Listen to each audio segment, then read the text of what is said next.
పార్టీకి ప్రభుత్వానికి వారధిగా పనిచేస్తానన్నారు ఎమ్మెల్యే మేడిపల్లి సత్యం. తనకు కరీంనగర్ డీసీసీ అధ్యక్షునిగా అవకాశం ఇచ్చినందుకు సీఎంకు ధన్యవాదాలు తెలియజేశారు. బీఆర్ఎస్ సోషల్ మీడియాలో విష ప్రచారం చేస్తోందని మండిపడ్డారు. ఎక్కడ ఉప ఎన్నికలు వచ్చినా గెలిచేది కాంగ్రెస్ పార్టీనే అని చెప్పారు. స్థానిక సంస్థల ఎన్నికల్లో 90% పైగా స్థానాలు తామే గెలుస్తామంటున్న మేడిపల్లి సత్యంతో మా ప్రతినిధి Srinivas face to face. MLA Medipalli సత్యంకు కరీంనగర్ డీసీసీ అధ్యక్ష పదవికి అటుపెట్టింది. ప్రస్తుతం నాకు అందుబాటులో సత్యం గారు చెప్పండి, ముఖ్యంగా అంటే ఎమ్మెల్యేలకు ఎక్కడ కూడా పీసీసీ అధ్యక్షుడు జిల్లా అధ్యక్షులు ఇవ్వని పరిస్థితి, కానీ ఇక్కడ మిమ్మల్ని నమ్మి కరీంనగర్ జిల్లా అధ్యక్షుడి పదవికి అటుపెట్టింది, ఎట్లా చూస్తారు? ఫస్ట్ ఆఫ్ ఆల్ 4-5 చోట్ల ఎమ్మెల్యేలకు డీసీసీ అధ్యక్షులు ఇచ్చినారు.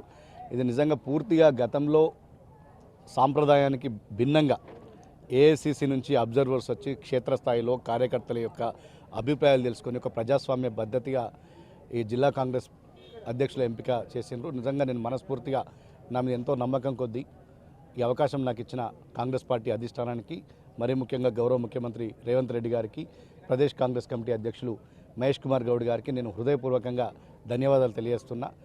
దేశంలో ఎక్కడా చేయలేని విధంగా మన రాష్ట్రం ఇటు సంక్షేమంలో కానీ అభివృద్ధిలో కానీ ముందుకు పోతుంది. ఈ రాష్ట్రాన్ని గత ప్రభుత్వం లక్షల కోట్ల అప్పు చేసి ఆర్థికంగా దివాలా తీసినప్పటికీ కూడా మన ముఖ్యమంత్రి గారు ప్రజల సంక్షేమం పట్ల, ఈ రాష్ట్రం పట్ల బాధ్యతతోటి ఎన్నో సంక్షేమాన్ని, ఎంతో అభివృద్ధిని ఈ రాష్ట్రం కోసం చేస్తున్నాడు ముఖ్యమంత్రి గారు.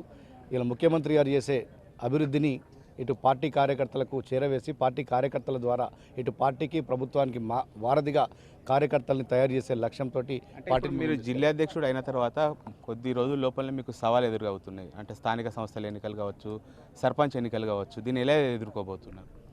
సవాల్ కాదు, ఈ జిల్లాలున్న, ఈ రాష్ట్రంలో ఉన్నటువంటి అన్ని జడ్పీలను గెలుస్తాం, అన్ని ఎంపీపీలను గెలుస్తాం.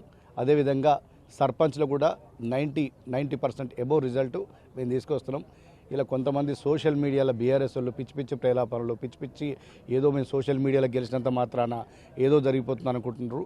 నేను ఎప్పుడు ఒకటే చెప్తున్నా, బీఆర్ఎస్ పార్టీ భవిష్యత్తులో ఒక సోషల్ మీడియాలోనే ఉంటుంది, సొసైటీలో ఉండదు. సొసైటీలో ఉన్నది కాంగ్రెస్ పార్టీ. కాంగ్రెస్ పార్టీ ప్రభుత్వం చేస్తున్నటువంటి పనులు సమాజంలో కనబడుతున్నాయి. ఇలా సోషల్ మీడియాలో బీఆర్ఎస్ కనబడుతుంది. ఆ సోషల్ మీడియాను చూసి కొంతమంది హైరాణ పడుతారు. మనం ఇటీవల జూబ్లీహిల్స్ ఉప ఎన్నిక చూసినాం.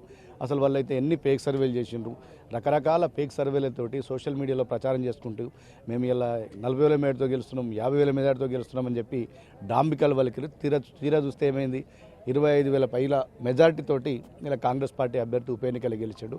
నిజానికి కూడా గతంలో మేము గెలిచిన సీటు కాదు, గతంలో 3 సార్లు కూడా మేము ఓడిపోయినాం ఆ సీట్లో. అయినా కూడా మా ముఖ్యమంత్రి రేవంత్ రెడ్డి గారు చేస్తున్నటువంటి అభివృద్ధి సంక్షేమాన్ని దృష్టిలో పెట్టుకొని మా జూబ్లీహిల్స్ నియోజకవర్గం కూడా అభివృద్ధి కావాలంటే కాంగ్రెస్ గెలవాలని కోరుకున్నారు. ఇలా రాష్ట్రం అంతటా కూడా గతంలో కంటోన్మెంట్ ఉప ఎన్నిక గెలిచినాం, జూబ్లీహిల్స్ ఉప ఎన్నిక గెలిచినాం. ఇలా రాష్ట్రంలో ఎప్పుడు ఏ ఎన్నిక వచ్చినా కాంగ్రెస్ పార్టీ విజయ దుందుబి మోగుతుంది. ముఖ్యంగా ఉమ్మడి కరీంనగర్ జిల్లాలో కాంగ్రెస్ పార్టీకి చెందినటువంటి 8 మంది శాసనసభ్యులు ఉన్నాం. కాంగ్రెస్ పార్టీ క్షేత్రస్థాయిలో చాలా బలంగా ఉంది, కార్యకర్తల్లో ఒక ఉత్సాహం ఉంది. మేము ప్రతి సీటు అటు సర్పంచ్ కానీ, ఎంపీటీసీ కానీ, జడ్పీటీసీ కానీ అన్ని స్థానాలు మేము కైవసం చేసుకుంటాం. స్థానిక ఎన్నికల్లో అంటే మీకు ప్రధానంగా పోటీదారు ఎవరనుకుంటారు? మరి బీఆర్ఎస్ పని ఖతం అయిపోయింది అంటున్నారు, సోషల్ మీడియాకి అంటున్నారు. 90% పైగా మేము గెలిచినప్పుడు ఇక మాకు పోటీ ఏముంటుంది? బీజేపీ, బీఆర్ఎస్ వాళ్ళు సెకండ్ ప్లేస్లో ఎవరు ఉంటారో వాళ్ళు తెలుసుకోవాలి. 90% పైగా అయితే మేము గ్రామ పంచాయతీలు కానీ, మండల పరిషత్, జిల్లా పరిషత్ మేము గెలుచుకుంటాం. Thank you. ఇది మొత్తానికైతే రానున్న ఎన్నికల లోపల ఇటు మొత్తానికి 90% పైగా స్థానాలు కాంగ్రెస్ పార్టీ గెలుచుకుంటుంది. తాను జిల్లా అధ్యక్షుడు అయిన తర్వాత పార్టీని స్ట్రెంథన్ చేస్తూ కరీంనగర్ లోపల కాంగ్రెస్ పార్టీ పటిష్టత కోసం కృషి చేస్తానని చెప్పి ఎమ్మెల్యే మేడిపల్లి సత్యం అంటున్నారు. కెమెరా పర్సన్ సంజయ్తో శ్రీనివాస్, బిగ్ టీవీ.